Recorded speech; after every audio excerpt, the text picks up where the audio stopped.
Parker கதாபாத்திரங்கள்ல ஏற்கனவே ஹாலிவுட்ல Lee Marvin, Mel Gibson, Jason Statham இவங்க எல்லாமே நடிச்சிருக்காங்க. அந்த வரிசையில இப்போ வந்து மார்க் வால்பர்க் நடிச்சிருக்காரு. இதுல வந்து 1999ல மெல் கிப்சனுடைய பே பேக் வந்து அதுல வந்து போர்ட்டர் அப்படின்னு இருக்கும். பார்க்கர்னு இல்ல, போர்ட்டர் அந்த கேரக்டர் பேர் போர்ட்டர். ஆனா இதே மாதிரியான ரொம்ப தெளிவான திட்டமிடலோடு இருக்கக்கூடிய நாயகன். அதுதான் அந்த கதை. அந்த படமும் உங்க வாழ்க்கையில பார்த்தே தீர வேண்டிய ஒரு அற்புதமான ஃபிலிம் வந்து பே பேக். 1999ல ரிலீஸ் ஆன திரைப்படம். இந்த படம் அமேசான் பிரைம்ல ரிலீஸ் ஆயிருக்கு. தமிழ் சப்டைட்டில் இருக்கு, தமிழ் டப்பிங் இல்ல, தமிழ் சப்டைட்டில் இருக்கு. பாருங்க, கண்டிப்பாக வயது வந்தவர்களுக்கு தான். ஏன்னா கொஞ்சம் சீன்ஸ் அப்பப்ப இருக்கும். கொஞ்சம் என்ன சொல்றது, அடல்ட் ஜோக்ஸ் இருக்கு படத்துல. அடல்ட் விஷயங்கள் கொஞ்சம் இருக்கு.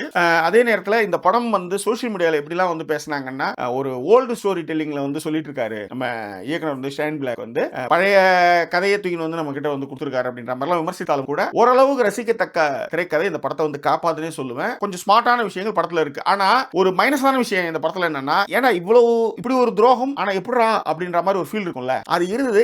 அந்த இடம் வந்து எனக்கு நெருடலாவே இருந்தது. இதுக்கு நீங்க வேற யாராவது நீங்க எடுத்து வந்திருக்கலாம் அந்த கதையில. ஒரு மிகப்பெரிய ஒரு விஷயம், ஒரு பெரிய பாதிப்பு வைக்கும்போது அவங்க கூட எப்படி நம்ம ஒர்க் பண்றதுன்னு ஒன்று இருக்கும்ல, அது இந்த படத்துல வந்து எனக்கு வந்து சரியா ஒத்துக்கல.